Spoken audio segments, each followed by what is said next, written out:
name is Dr. Iseko. I'm here in Cardio Care Hospital in Abuja. With me is Dr. Nonso. Introduce yourself. My name is Dr. Aganya Chukwunonso. I'm an endocrinologist and also a physician. All right, great.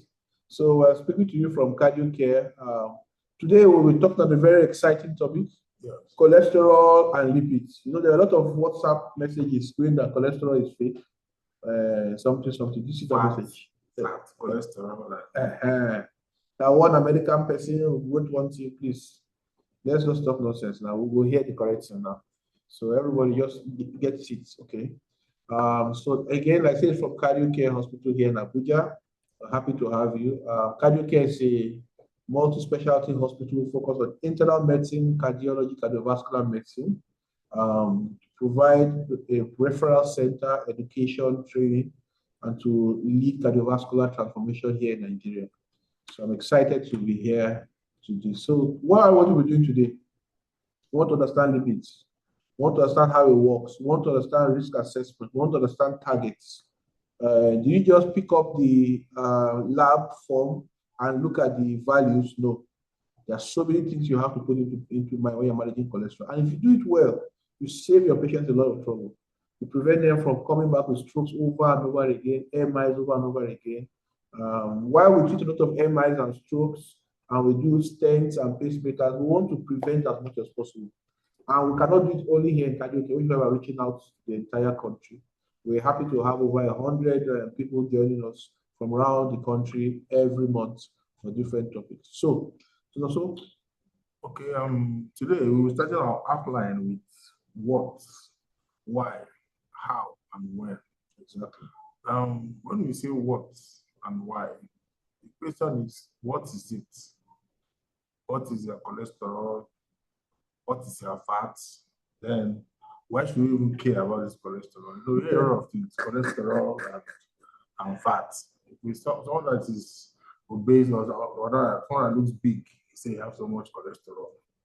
Or I think they don't have fat. So today I'm going to demystify it and make you understand the difference in all these things. I'm going to intervene. So how means how the problems happen. So-called cholesterol or fat, how does it affect us in our life? How does it bring us to the hospital? How does it lead to death? How do we recognize and evaluate? And then how do we manage?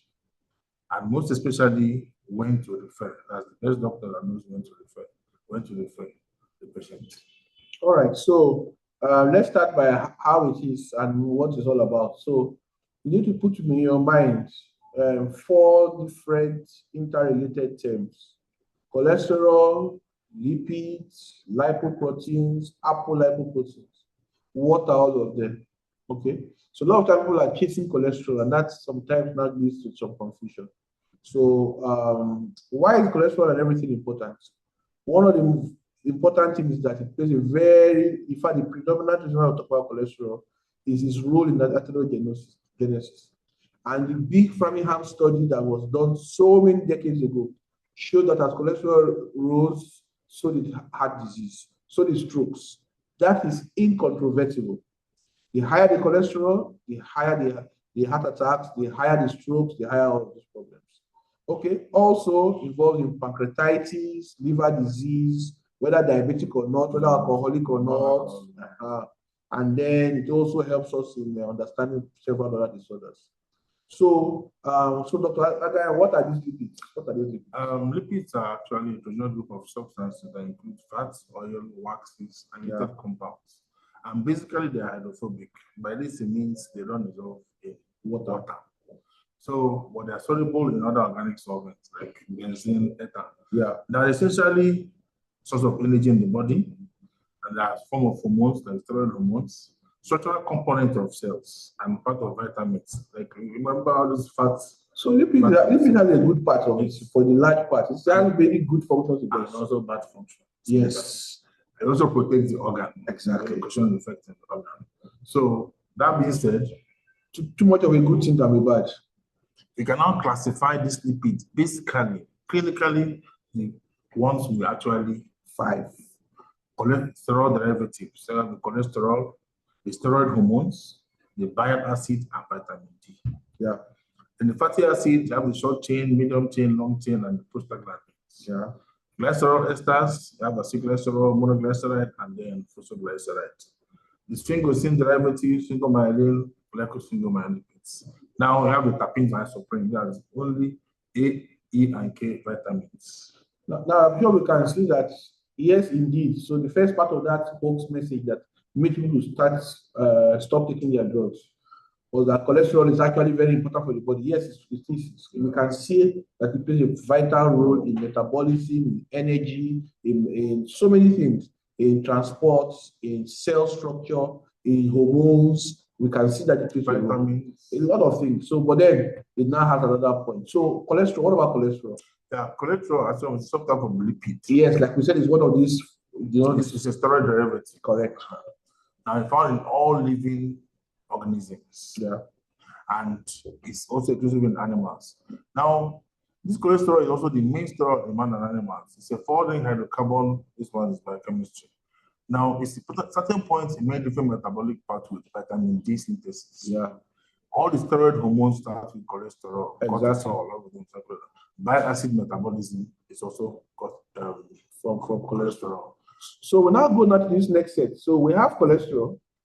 We now have lipoproteins. Yes.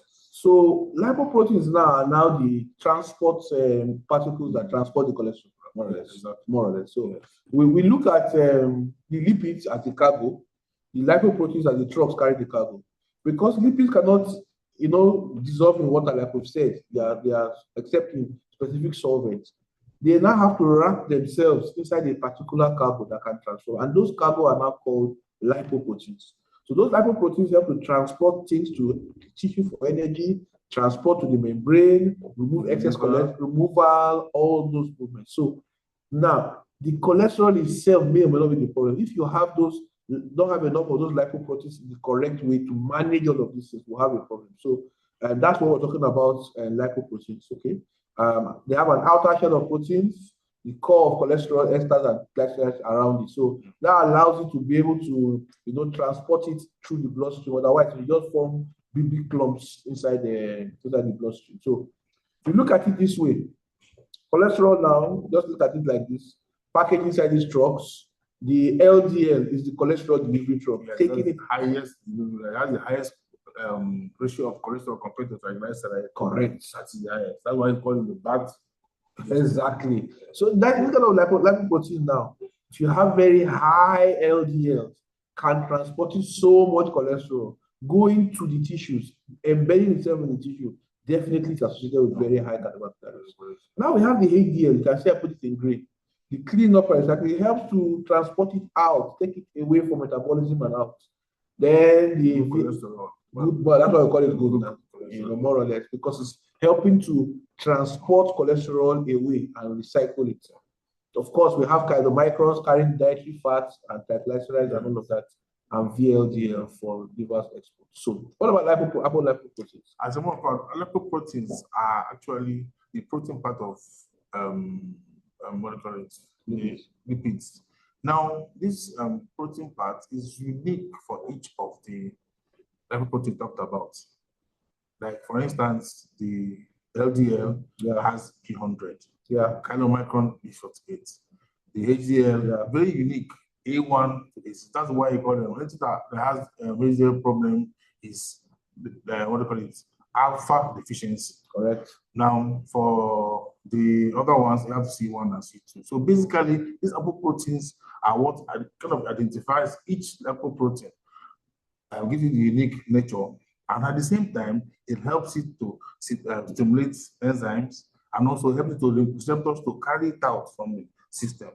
That's the basic function of the apolipoprotein. So anything that happens to the apolipoprotein will affect the cholesterol. If it's not there, you can't remove it. Correct. If it's the excess, it becomes a problem. Correct. So that is basic work of and there's some new research trying to measure apolipoproteins and its role in cardiovascular disease. Yes. Yeah, and it's true, because why that is that if we can actually get what can affect apolipoprotein, just for instance, omega-3 that destroys B100, it renders LDL useless. Yeah. So if you are getting that can destroy B48, D1 to A3, C1 to C3, it changes everything. Okay. Okay, so we are talking to you from Cardio Care, and we are talking about lipid and cholesterol metabolism. If you have just joined us, we have over 100 people with us from around the country. Cardio Care is a hospital in Abuja. We are focused on internal medicine and cardiology, and it's very important that you understand lipid and cholesterol metabolism so that our patients get well. They don't have to end up, needing a stent or having strokes or the like. And we've talked about what cholesterol is, what lipids are, and how cholesterol is one of the 5 subclasses of clinically important lipids. Then we talked about lipoproteins, which help to carry it. And we say the protein part of the lipoprotein is called apolipoproteins. And those arrangement of apolipoproteins help us to identify LDL, HDL, and it's very important in cardiovascular disease. Okay, so for those just joining us, this is just for your information. And it's also good to know that at the end of this presentation, you can rewatch the video on our YouTube channel. So look out for that. So apolipoproteins, which are the protein components, essentially, they're important in activating enzymes, like I have said, structural integrity, and then it helps that the lipoprotein can be taken up into the cells through the receptors. I was talking about this before. My slide was misplaced. We know without a doubt, as heart disease goes, as coronary heart disease goes up, so does cholesterol. So as cholesterol goes up, so does coronary heart disease. Okay, I will not have too much work if cholesterol was not be managed well. But that's how life is. All right. So what essentially happens? So over to you. The endogenous way where cholesterol comes in. Yeah, what makes cholesterol very funny is that the process of metabolism is kind of interjected. So people now get to be scared, but we're going to make it simple. Yeah. So very simple. Cholesterol enters the body through diet, bile, or from the intestine itself. It's a very simple thing. Anytime when you're eating fat, suya, you're eating this one, taking cholesterol, you understand what happens here now. So now, animal products, especially meat, egg yolk, seafood, and dairy products, are really the source of this cholesterol for us. But now, the thing that happens there is that, like we talked about before, these cholesterol are not miscible in water. You understand? So before the body absorbs it, it has to make it soluble. And that solubility is done by measurement of what we call the mixed micelles in the intestine, not enterocyte, because that's where it's absorbed. Yeah. Now, these mixed micelles involves breakdown of triglycerides into free fatty acids, unnecessary cholesterol, and then with phospholipid, they form this mixed micelle and bile acid. When that is done, the body now absorbs into the enterocytes through a protein we call MPC1L1. Yeah. That MPC1L1 is a major factor in cholesterol metabolism because if it does not absorb cholesterol, no cholesterol is taken to the system. And the drug that inhibits that thing is the drug called ezetimibe, which is a major drug in treatment of. Yeah. So now, when you want to treat this patient and you stop intake, you have taken care of cholesterol entering the system. Now, he has entered the system, what happens? It comes back, the mixed micelle is taken up. Now, at the same time, that broken monoglycerides will come back again and form that triglyceride inside the system. Yeah, that's for the triglyceride pathway. So, in one way, cholesterol goes in that manner. When it comes to triglycerides, it's first hydrolyzed, broken down to monoglycerides, comes back, re-esterified again, and then acquires ApoB48. That makes it unique. Then it now begin to carry. And that chylomicron now is our vehicle we talked about before. And now start moving it. You remember our truck? Yes. It now starts moving it. Now, as it's moving it now, it moves through the lymphatic system. Now, the HDL is also moving with it and giving it some cholesterol and it's collecting from it. The HDL, like I said, is mopping up the one it has in that distance. It's mopping it up and now taking it to the liver. Then the chylomicron at the same time is still dragging its own triglyceride. But the way it is in the end, what from the chylomicron remnants, which is the particle that remains. Yeah. Because the B48 will stimulate LPL, which is the lipid that breaks down triglyceride again. You are going to you are making things confusing. But what I'm saying is, the triglyceride that is carried by chylomicron is going through the lymphatic system. From there, enters the blood vessel. Now, in the blood vessels, the B48 apolipoprotein that's unique for chylomicron will stimulate the lipoprotein lipase enzyme that will now break down the triglyceride in the system, remaining only chylomicron remnants. Correct. Also, so essentially, we are getting cholesterol from diet, but also internally synthesized. Yes. From diet, we talked about it entering the body, and then it is first broken down. It comes predominantly from animal products. It is made soluble. It is absorbed. It gets an apolipoprotein and is able to be transported. For triglycerides, fatty things, it gets broken down first. Then, as it's being esterified, it carries ApoB8 first and then begins to transport. It goes through lymphatics and goes. So if you see people with very high triglycerides, when you even take their blood sample, you will see yellow, like it becomes opalescent. Exactly. That's what. But endogenously, cholesterol is still made internally. That is why only dietary modification cannot solve that problem. Exactly. Because there's endogenous production. So diet alone will not solve the cholesterol issue. You understand? So that's why you can see someone that is very slim. Cholesterol is high. It's not eating anything about cholesterol. It's what you see in the clinic. You understand? There's someone that is fat. Cholesterol is low. If you wonder, you're not fat. You understand? But triglyceride might be high because that person is ingesting. So now in the endogenous pathway, which is simple, you know this pathway, it comes from with acetyl-CoA. Stage 1, which is the rate limiting step for acetyl-CoA to HMG-CoA. HMG goes to maverick acid. Now, this HMG-CoA reductase is the enzyme that converts HMG-CoA to maverick acid. And this is the rate limiting step for the entire process. And so what we do when we give our statins is to target this one and reduce this endogenous production of cholesterol by killing this rate limiting step. And that is the whole thing about it. So leave the remaining English just to show that, so that if people see that they will not think we don't have stuff. They have stuff. We're just making it easy. So for endogenously, hepatocytes synthesize, it transports it VLDL remnants to IDL to LDL. LDL now uses part now. Take your time on this. Yes, please. Now, very important for us to understand. Now, we talked about LDL now carries the whole cholesterol. If it's as a ratio of 100, cholesterol LDL is 90 to 10 of cholesterol. That's how bad it is. So now, because it is collecting from everywhere and moving, the one that was in chylomicrons will take it, one that was in VLDL, he will collect it, one in IDL. So now, it now has a whole lot of cholesterol inside it. The question is, what happens to this cholesterol? How do you take it out of the system? Now, we have what we call the LDL receptors in the liver. Yeah. Now, these LDL receptors are the receptors that now mop up all the whole LDL cholesterol in the system. Now, if there's any problem with delivering this thing and removal, it becomes an issue. Yeah. B100 is the apolipoprotein that stimulates the LDL receptors. But now there's a setback. These receptors will come, stay for some time, it's destroyed by what we call the PCSK9. And now it comes out again. Let's say, for instance, just for 10 seconds. Mop up what you can, and then somebody wipe it away. Exactly. They now come back again the following day. Now it means that things will be accumulating.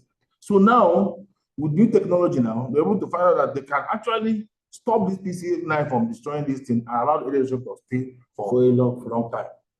That's not about the drugs that inhibit PCSK9. So just look at it like imagine Boko Haram is attacking. And every time we have soldiers, the soldier is that LDL receptor to mop up the nonsense. But something is bombing that soldiers. We now came and said, okay, let's create this PCSK9 protein inhibitor that will keep the soldiers there for longer. Since soldiers are only coming and going. That is what brought about those new drugs called inclisiran and the like, that are now targeting it and keeping it, on for a while. So one of those receptors are higher more. Now remember that about 70% are mopped up by the receptors. 30% are still mopped up by scavenger systems in other tissues. So there are still other ways for it to go down. So you can now see that based on what we have talked so far, the targets for treatment are now multiple. From the point of absorption, from the point of synthesis, from the point of breakdown of LDL, and even to take up the HDL to mop up some from the system. So you can see that the targets will not be multiple in terms of treating it. So I need you to understand that one. And that's what HDL, we talked about HDL. We say the truck that is taking it away now. Yes. The one taking it away, taking it out for, for other things. So we'll not move stuff. Now, let's come back to clinic. We have got to the biochemistry a little bit. If you were confused, you can zoom in well to enlarge the screen so you can be able to. Okay. Okay, sorry, there's a problem. Some people are not seeing very well. Some people are complaining about. I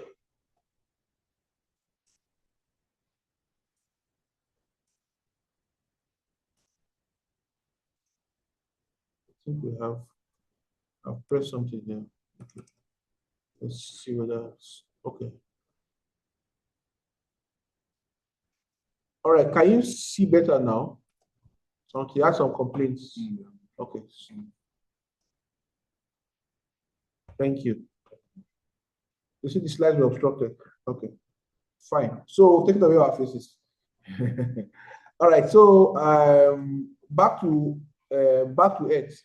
We have talked about what lipids are. We talked about what lipids are as an umbrella. We talked about the classes. We talked about cholesterol being one of the classes. We talked about lipoprotein, which helps to transport the cholesterol. We talked about apolipoprotein, which is the protein part of the lipoprotein. Then we talked about how the body absorbs cholesterol and triglycerides from the guts, transported to the liver, how it is converted. We now talked about how it is generated internally in the body, and how the need for us to take care of cholesterol. You cannot do diet alone a lot of times. Sometimes diet will reduce the endogenous one, but the endogenous one will still be produced. And then you can now work on other pathways that allows the safe breakdown. We talked about the PCSK9 protein that helps to mop up LDL, but it gets degraded fast. So we talk about technology that leave it on for a while. We'll talk about that drug later.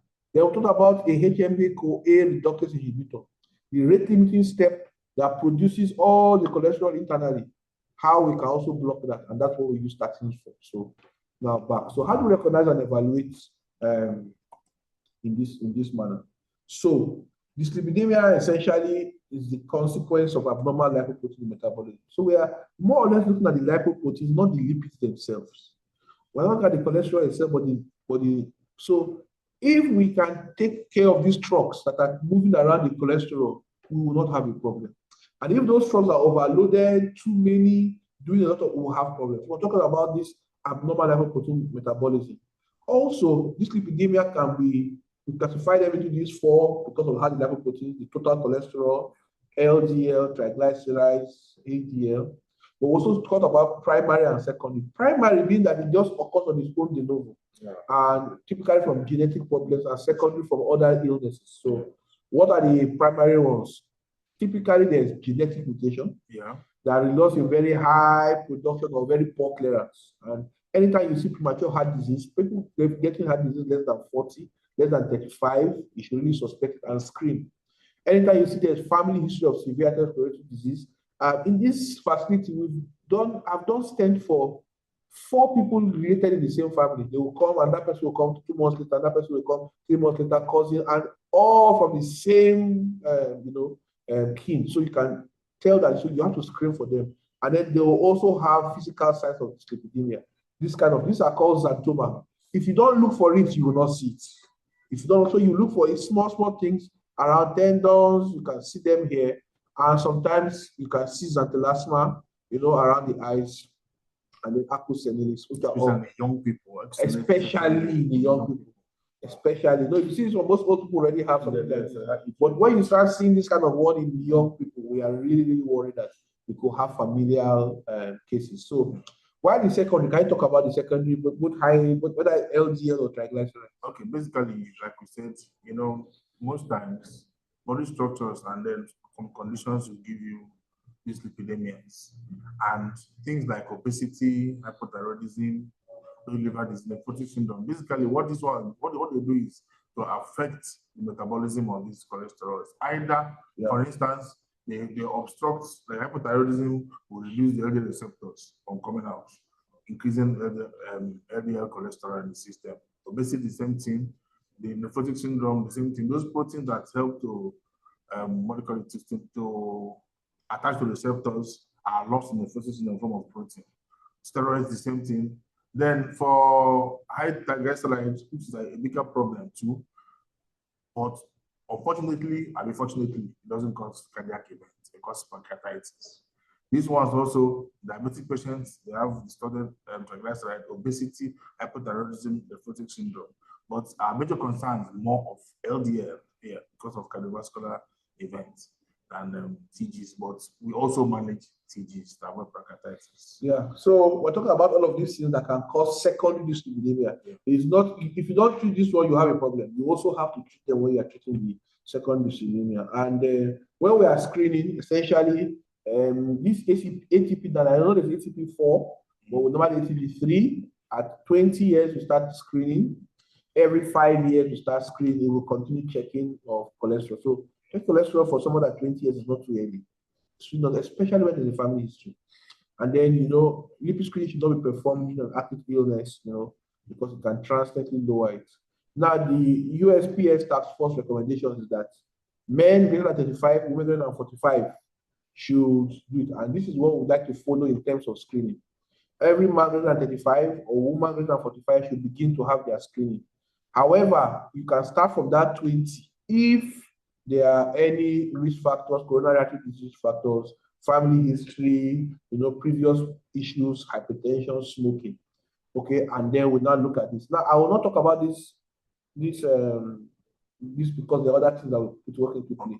Yeah, so because when we are going to interpret cholesterol, while we know that this is high and borderline and all of that, we interpret it in terms of the patient, not in terms of the numbers. Again, this is just a general guide. We interpret it on the patient's unique risks and comorbid conditions, not just the numbers. So very important to just talk about that. I'll talk about HDL, LDL, and so.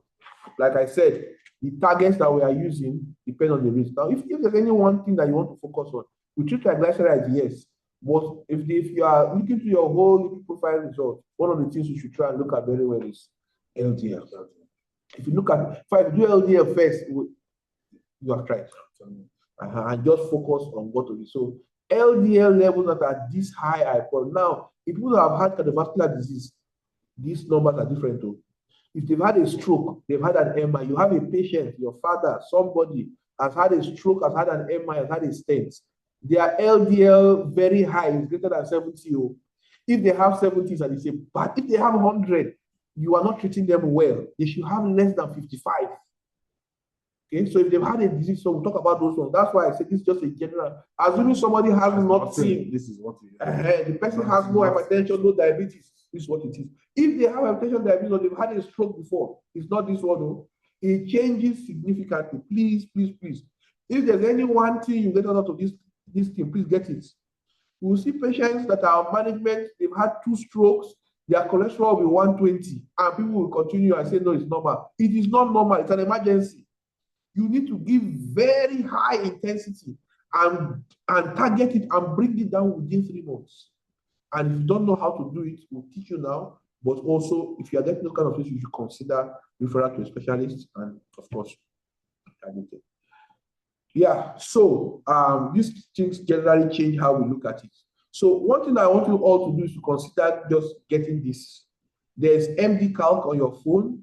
You can see it there. You can go to Google. You can have it. If you are a doctor and you have been logging into CardioCare's webinars and you're working in Nigeria, please make sure you have this calculator on your phone. I know you have Facebook. I know you have Instagram. You have WhatsApp. TikTok. You have TikTok. I don't know about that one. Now you must have an ASCVD calculator. You must.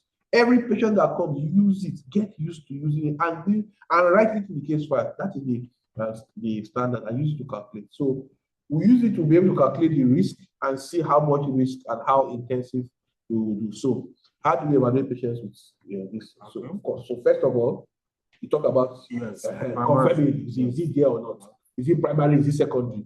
If the values are very high, consider primary. If there's family history, consider primary. If it's happening at very young age, consider primary. If the family history of young age of cardiovascular disease, consider primary. Otherwise, most times, okay, you also look at the secondary things. The person has diabetes, obese.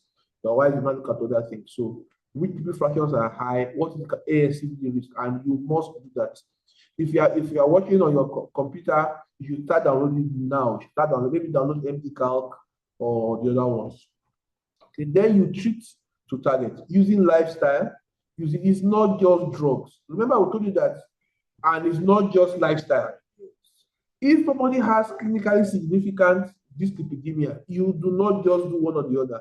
We've told that there's exogenous and there's endogenous. That's why we took this long time to explain all those grammar. Because there's endogenous, you may need, if it is very high, you may need medication to get it down. And the medications are targeting the endogenous, statins are targeting endogenous, although it has other uses.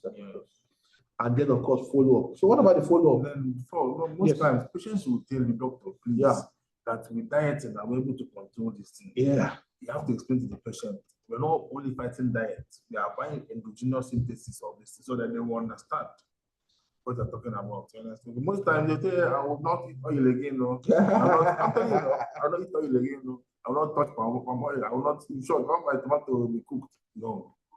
That one is just one. Then medication is another one. Correct. And for follow-up patients above 20 years, once every 5 years. That is, if you don't get anything normal. Now, over 45 years, once every 2, if it's normal. Yeah. But if there's anything, you don't see, cholesterol is a little bit, please, 3 months.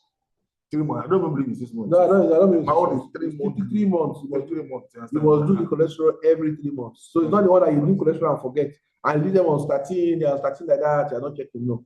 Every 3 months. Okay, so let's continue. So what are the therapies for dyslipidemia? Like I said, diet, lifestyle, treat secondary causes. So these are the 4 ways we treat dyslipidemia.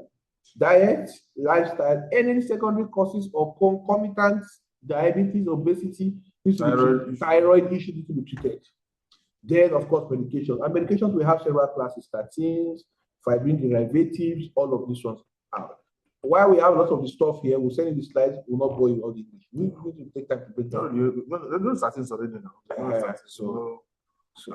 So anytime there is clinical ASCVD, atherosclerotic cardiovascular disease, anytime there's ASCVD, LDL more than 190, patients with that are 40-75 with the risk, so you have to calculate it with that. A very simple calculator.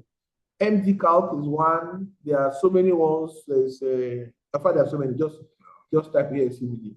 Then a patient with diabetes. A lot of people believe that those with diabetes, almost everybody with diabetes should be on a statin, a lowering agent. Yeah. Okay, so that is what is coming out these days. Because it distorts the metabolism. Yeah. So a lot of people, in fact, everybody believes that 40-75 years you have diabetes, you should be on a statin. You should be on a statin to keep your target less than 130.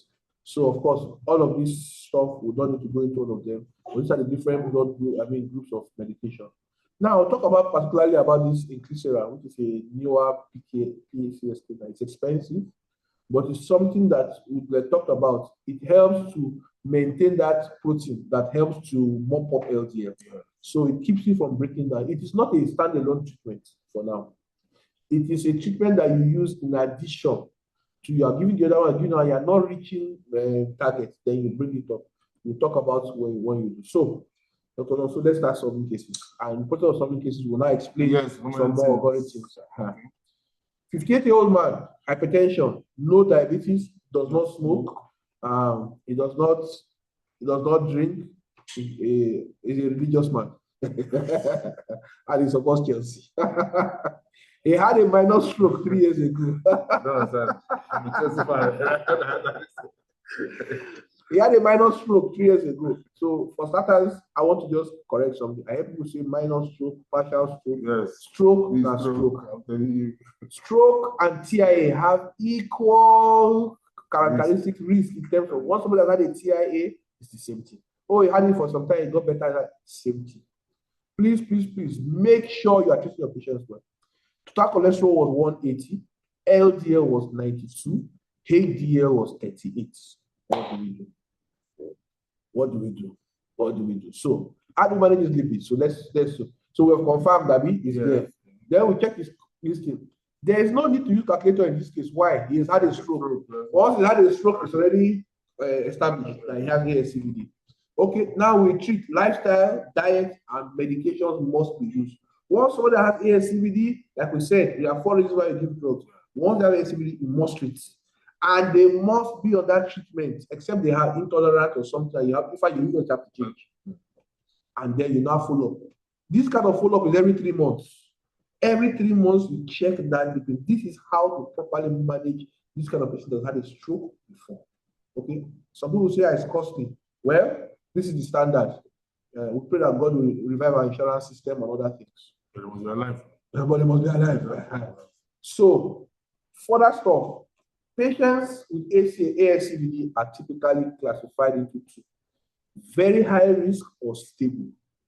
Okay, if they have 2 or more major events, or 1 major and 2 high risk, we say they are very high risk. In this patient we're talking about, he's had a stroke, which is 1 major event. Then his age is less than 65. He has never had PCI stents. He doesn't have diabetes. He has hypertension, so he has 1 major, 1 high risk. LDL is 92, so it's not 100 on statin and 80 maybe so. But in the presence of hypertension and this thing, 70 is not target. Hypertension and stroke.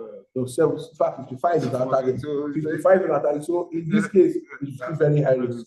Yes, thank you very much. So in this case, this patient is very high risk. So for very high risk, so patient has had a stroke, yes or no? This is another very simplified algorithm. Yes or no? Yes. So use that algorithm and use the second algorithm. Treat at very high risk. Our target is 55. So that 92 is not normal. If you are treating somebody and the person has had a stroke and you are 92, no. Immediately you must commence the maximally tolerated statin. This is not the one you are giving 10 milligrams of Lipid. That one is pure water. You are giving the maximally tolerated. You may as well have been pouring water on his car and say you are treating him. Then you recheck it LDL in 3 months. If it's not achieved, you need to intensify your therapy, and I will talk about the intensification. Now, if there is no stroke, if they have diabetes and they're more than 40 years, you need to have treatment. If the ASCVD, you will now use it and say, okay, greater than 10 to 20, moderate risk, 20 to 30, high risk, greater than 30%, very high risk. So for those with moderate, we start with lifestyle and diets, except they have some other comorbidities. For those with high risk, you must start with moderate intensity. And for those with very high risk, like these patients still fall under, escalate to 75 and maximally tolerated statin. So what is high intensity statin? Yes, doctor. Okay, high intensity statins are actually, we dose the statins and then what you want to achieve in the LDL. So now, in high intensity, the aim, like that patient, you want to bring the resistance down more than 50%. Yeah. Not be in 6 months or 3 months. 3 months, more than 50%. 3 months. Then atorvastatin, 40 milligram or 80 milligram, but use 80 milligram as high intensity.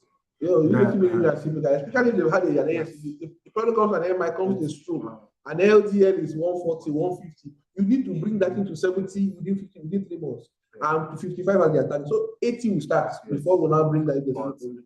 So atorvastatin 40, please. Overall intensity, the target now is between 30 and 49%. Atorvastatin 20, rosuvastatin 10. Understand? And simvastatin 20 or 40. Those are not commonly. I don't use it again at all. I bring the other two. If anybody have a problem with atorvastatin, please check the rosuvastatin because of the lipids. They're different then. Then for low intensity, like that pure water, maybe someone now that's okay. Take your atorvastatin. You just like to reduce it marginally. Maybe your target was 70 and the person has 80, or that you just want to reduce to 5. You can now go there. So after you have done that, all your patients are on lifestyle, healthy diet, Mediterranean diet, reduce, exercise, no smoking. You can see we have an acronym called HART. Healthy diet, exercise, avoid smoking and alcohol moderation, reduce weight, If you can reduce weight 10% of their body weight, and it's very easy to accomplish this by reducing the carbohydrate content, increasing walking, and by weightlifting. If they can do those three things, they probably will lose that 5 to 10%. Then treat comorbidities, hypertension, diabetes. Then statin. So we typically will start with statin. The patient is not getting well controlled on statin. But remember, when you want to start statin, do your ALT before you start or while you are starting. Please, please don't forget. And if it is normal, you really don't need to. Some people still repeat every 6 months, but most of the studies have shown that there's no point. Like you only repeat if there's evidence of liver dysfunction. Now, if statin is not getting you control that 3 months, 6 months, you now need to add azacitidine, azacitidine. I don't even know how it works now. Exactly. It's cholesterol intake from the enterocyte. So from the enterocyte, cholesterol intake is now inhibited. In addition to this one that's reducing the cholesterol endogenous. So together. The best. Now, if you don't have azacitidine, you can go to PSC, which is injectable most times, and is once in 6 months or twice a year injection. So start with that one, or if it's not available or target not achieved. If all patients cannot afford this one, then we now talk about bempedoic acid. Okay. So remember, start at recommended intensity. Don't be afraid. Your target should be aimed for by 3 to 6 months. You should have gotten to that target. If they've had a stroke, MI, their target should be 55 in 3 to 6 months. If they've had all those things we talked about. They have diabetes, less than 100, less than 90, less than 70. Adherence, tolerability, intensify, and there's some non-statin status. When you refer uncontrolled LDL, you have done that one, you have had, please refer. You are suspecting primary or familial, please refer. Chief, let us say this primary familial is occurring in young children, families of early death less than 30 years, or cardiac events. Please, when you say a child with white around the eye, please, it's not design. It is accused. Our guy, whatever. It's not visualized, please. Then xanthelasma. Now, when you have any changes on the joints that is not, what we call eruptive that's for triglyceride, it's always busted. But for cholesterol, it just covers there. So anything I have in the joints, please don't do manage, because at this point, they are starting will not even do anything. Please just because this familiar problem, the early receptor is not even there. So that's where the problem their is. Their cholesterol is so high, and their risk of cardiovascular death is through the roof. It's imminent. That's the word. Okay, so very important. So let me show an example of what we'll talk about. So you can see that the coronary artery is totally blocked. The artery should have come all this way. This is the end result of high cholesterol, Abi. We now pass our wire in here in cardio care. We pass our wire to try and open up. This is a heart attack. This kind of patient, the cholesterol must get to 55. We start in this kind of case, we give the cholesterol atorvastatin as 80. Our wire has passed. We put our balloon. We can see some flow now, Abi. Some black all the way going through from that 100% blockage that was there. Then we now start putting our stents to open up the blockage. This was done here about 2 months ago. So we do it regularly every other day. And then they put a second stent, and you will now see how it opens up. And this was done, patients are awake. Now, remember it stopped here before. Now you can see it all the way flowing very, very nice. Okay. So deep here, you have put 2 stents. You are taking care of so many other things, but it's also important that you take care of their cholesterol to prevent them from getting here and to also stop them from coming back with another one. So their target in this kind of one is this thing. Again, I want to invite everybody, if you are here, we have over 120 people here now. The 9th Abuja Cardiovascular Symposium is coming up 11th and 12th of December here in Abuja, 8 to 4, 2 days. Heavy teaching, CPR, advanced cardiovascular life support, diabetes. You can see how big it is. It is the biggest teaching symposium in Nigeria. And CME points, 10 CME points. And gratefully, we have been able to get CME points for nurses as well. So we now have CME points for nurses. So tell your nursing friends, they can join up. Doctors, 10 CME points. And this is the 9th annual one. Please come ready 8 to 4. Lunch will be provided, breakfast will be provided, some snacks will be provided, certificates will be there. You will really have a good time. Please don't come alone. Help us share it around and then register. Just go to our website, cardiocare.ng/ACS and register. Register now before the end registration ends. So just to let us know. And of course, if you come to our YouTube channel, you can watch this webinar. We will send you all the slides after this. So we'll just go through a few cases and close. But we'll send you the slides. And if you are registered with your email, you also get your CME points 1.5 million for today's lecture, as well as every other thing, including the slides for it. So let's do a few more cases before we before we go. So we have a 54-year-old man, so that you can just get it very well. Diabetes, type 2 hypertension, had acute MI with stent 3 years ago. He's on atorvastatin, 40 milligrams daily, insulin, AC inhibitor, beta blocker, aspirin. Total cholesterol 198, LDL 120, HDL 38. Now that HDL is very low. So you can see that, remember, that's our export truck. So it's low, we have a problem here. This LDL is very, very high. Now, some people will now look at the reference range. In fact, clean the reference range in your hospital. They should not be referring to that lipid profile. So that people can now see that and see. People look at the reference and say, oh, normal is less than 150. Let's leave it alone. No. So this one that had an MI with stent already is an ASCVD.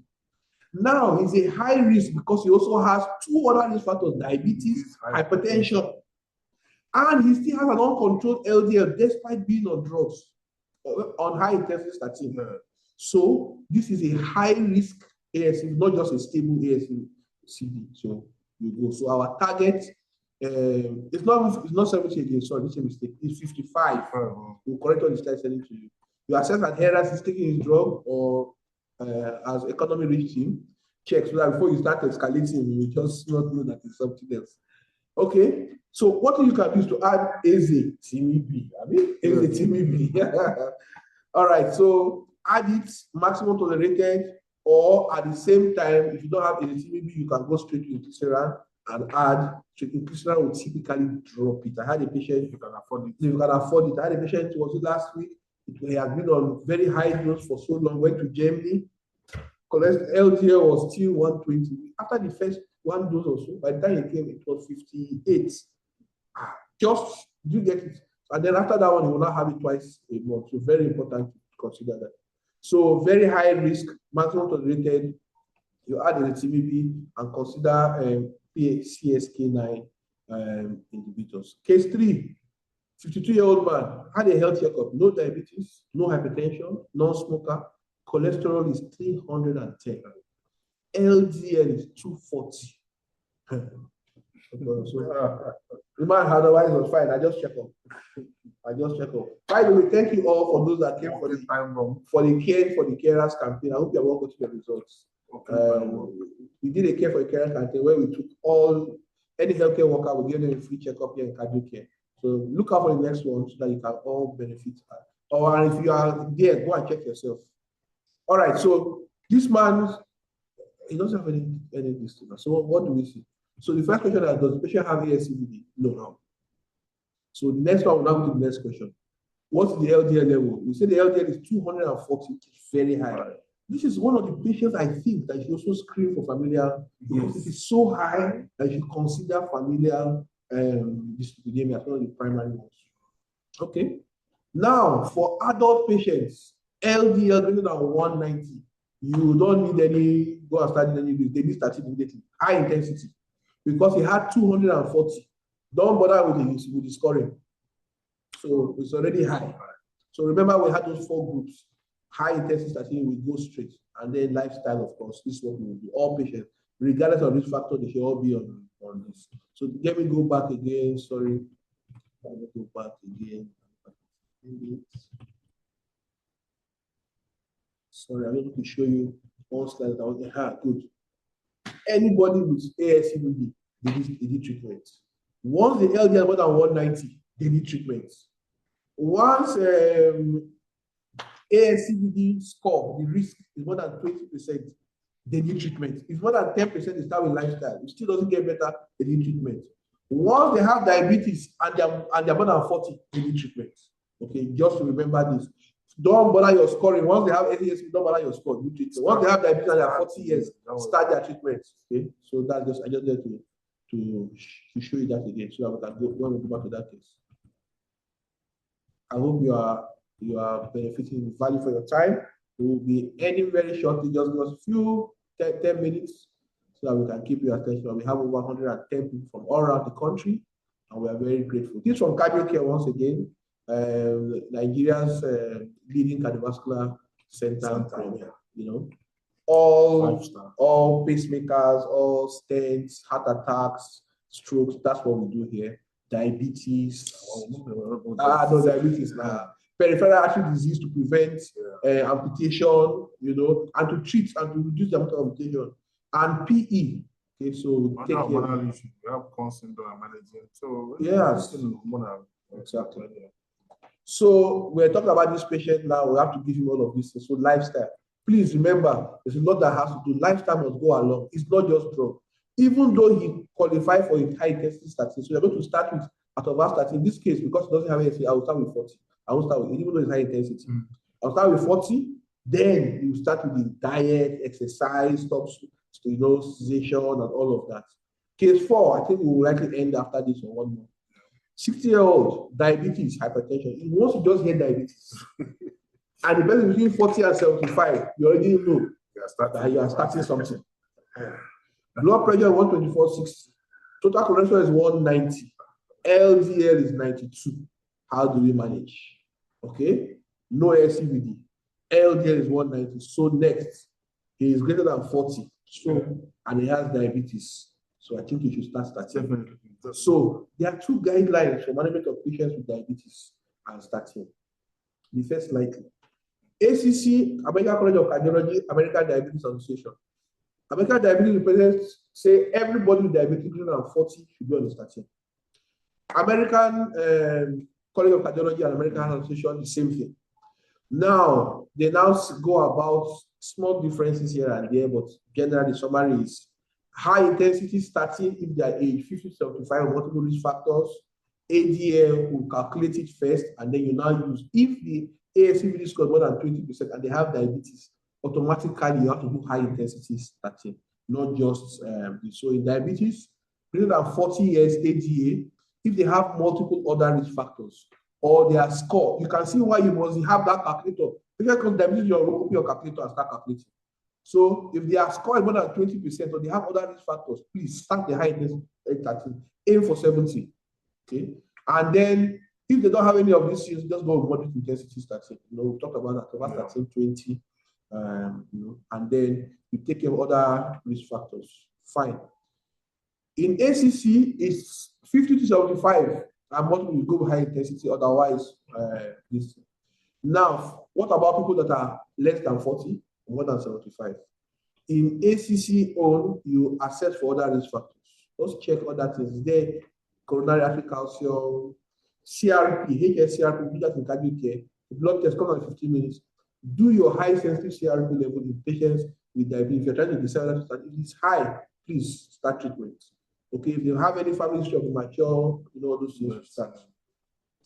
All right, and then ADA, quite similar in that regard. And our final case, case 5, 58-year-old man, no diabetes, no hypertension, no smoking, you know, goes to religious house every week. BMI 31, supports man.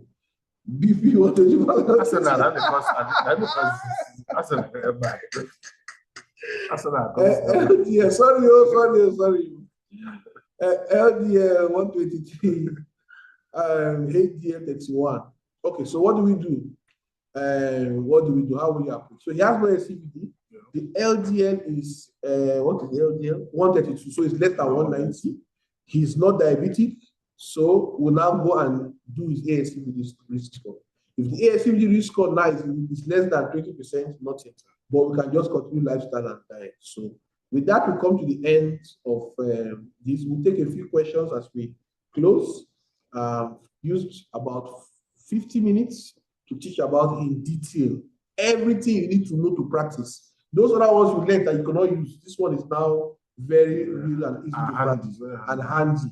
So again, I will remind you, if you come for the ACS, Abidjan Cardiovascular Symposium, which is coming up on the 12th, we will go in more point to detail. You'll be able to meet us in person, ask particular questions.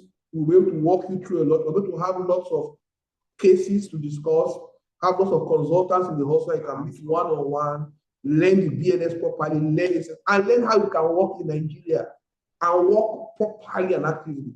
I still have a man here now. We did ACLS for him. He's alive and fine and gisting. I'm going to greet him now afterwards. If you don't have that knowledge, the patient will have died. Okay, and you can see how many people are there. It's a super international world class. Please be there. Don't let anyone. Don't try to online. Try and be here physically. And beyond that, take this link. Help us to share in all your WhatsApp groups. Share, let people join up. Nigeria, all of us put our hands together. Nigeria is a fantastic place. Now you can go to our YouTube channel. Please subscribe. So and click the bell button so that once it's the upload is, you get notification. You can watch it over and over again. They will send you the links via email, and they will send you the PowerPoint slides. Give us some 5 days or so, and CMH for the doctors that have joined us. So if there are any questions, I will take the questions now. And we can rest. Oh, Doctor, this is for you. Can you talk on keto diets? So some argue that keto is low carb and healthy fat. My brother, I have a patient on diet and had a good HDL and low LDL. Now let me make some things clear if you understand. You see, why the cholesterol is a problem in diabetic patients is this. In diabetes, the glucose is not metabolized, despite having it so much in the system. So now what happens? The body is designed to look for energy from alternative source. Now what does it do? It breaks down the fat in the system and converts it to ketone bodies to give us energy. Now, unfortunately, in normal people that do keto diet, why they survive is this.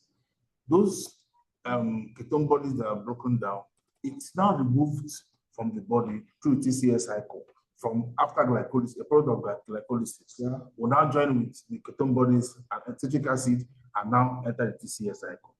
But now in diabetic patients, people that glucose is not enough to remove the glycolysis to remove, the ketone bodies overwhelms the system and causes problems, decay and the rest. So now if you're not diabetic, want to do keto diet, it's like an indirect diabetes. Remember, you don't eat food, the body now sources energy and breaks it down. But now, luckily for the person, the glucose in the system will be enough to remove it. You won't have decay. But if you're diabetic, please do not do keto dieting because it needs a very good glycemic control for that kind of. Let me hail Dr. Olale. You can see him. You can see great work, Chiefs. Boss, we are missing you. Come back now. Just breathe now. Olaleko is one of our henchmen. You can see him in some of the pictures. One of our key chief emeritus cardiologists from cardio care is somewhere around the world. I'm missing you. Dr. Kaoje, good to see you. Dr. Kaoje is an endocrinologist. He's asking what about hypertriglyceridemia? Okay. Kaoje, come answer that kind of question. You know this thing. You know this thing. Okay, go ahead. So, hypertriglyceridemia, basically, you have a familiar one. The familiar one, what actually happens there is there's loss of function mutation of that LPL enzyme, and also the C2 apolipoprotein that attaches the receptors to remove triglycerides. If it's not there, it accumulates in the body. And unfortunately, because the cardiac event will not kill you, but the pancreatitis is going to cause for you, will cause problem for you, diabetes, and it can also cause penetration of this, and now patient might still die from there. So really, we also treat it, and we use basically fibrates for him to treat triglyceride. Kaoje, ask question again. So thank you very much. I don't know if there's any other question. There's no other question. Please join our WhatsApp group so that you can get information. We'll send you all of that information via their email. Thank you, and see you 11th and 12th. Those 2 days, when you finish, you don't know say. 11th is my birthday. And by the way, we have Professor Felicia Anuma, our keynote speaker, a notable endocrinologist, astute. She will be headlining this year's Abuja Cardiovascular Symposium and taking the LM Iseko Memorial Lecture as the keynote lecturer. So you don't want to miss it. You will really, really enjoy it. Make sure you come here. All right. Thank you all very much. Have a great day. God bless you.